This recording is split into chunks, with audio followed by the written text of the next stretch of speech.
Hello, welcome to the Sideboard one last time here at the StarCityGames.com Modern Open in Louisville, part of the SCG Tour brought to you by Ultimate Guard. Nick Miller alongside our now Open champion, Marshall Arthurs. Congratulations. Thank you. From one Ohio guy to another.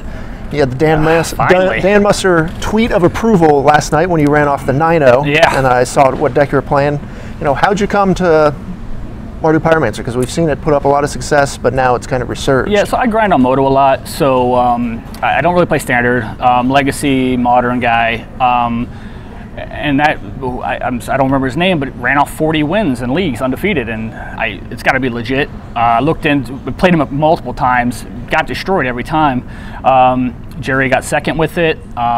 Trey Van Cleve got like I think a 12th place finish at a Grand Prix with it. So I've been playing it for a while, took it to Grand Prix Hartford, got 30th, some really close matches to stop me from top 8ing, and it's just a powerful deck. Right, and I think, importantly, Mardu Pyromancer gets a win, but it's also another win for Blood Moon. We get to see all these different decks harnessing the power of Blood Moon, and this deck does it in a way that many of the decks do not. Yes. And that's how you rattled off so many wins this weekend. You said you used the power of Blood Moon. Yeah, and you got Thoughtseized Inquisition. You're constantly looking at your opponent's hand. You know when the coast is clear. There's many times where you can see they have all basics in their hand. So now it's time to not do the Blood Moon plan and transition into the attack creature plan. So the discard element as opposed to like Blue Moon is very powerful. Combo. Yeah, instead of reacting, you're picking apart what they're doing, hitting them where they're weak. Yep. And it was very good for you all weekend. I mean, you were undefeated until round 14, and then you ID'd twice. Yeah, double ID'd. You 3-0, 6-0 the top 8. Yep. Very few of the games looked close. I mean, the deck looked absurd this weekend. Yeah, I took a few tweaks from Hartford that I felt that were where I was weak. This deck's a great deck in a Elves, Humans, Affinity meta. I played one Elves deck all weekend. No humans, no affinity. So I picked the deck for a certain meta, never played against it. That's incredible, because those 3 decks were 3 of the top 4 decks. They're all over the place. Yep. But as you can see, this deck's powerful enough to handle the rest of the field as well. Yes. And I think one interesting thing is how you kind of configure your sideboard to take care of hexproof, because that's a deck that also kind of preys on some of these decks that we just mentioned. Exactly. A lot of the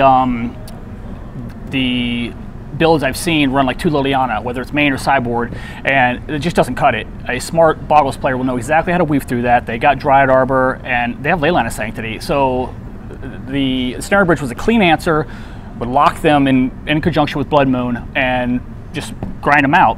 You draw a card, attack, play your land. Draw a card, attack, play your land. And then it has splash damage. I played Red-Green Eldrazi, I played Merfolk at the Grand Prix, and it's a turn 3 I win card. Just Blood Moon, but it attacks on different access. So all right, so what's the most memorable moment of the weekend? You did no losing, so what was the coolest match? Oh man, I played 3 Amulet decks. That was weird. Blood Moon pretty good there. Yeah, it was most memorable. I don't know. It was pretty straightforward. If you win every match, it's a pretty easy tournament. Exactly. I mean, Blood Moon, I can't say enough about it. Another card is Faithless Looting. That's probably the best card in the deck. It's Modern's Brainstorm. I've seen articles written about it. It's absolutely true. You always want to top deck it. You always want your opening hand. You always want to draw it late game. You can keep bad hands. You can keep mana flooded hands. It doesn't matter what your hand is. That card will get you out. You can draw Blood Moons against a deck that Blood Moon does not hurt. Pitch them.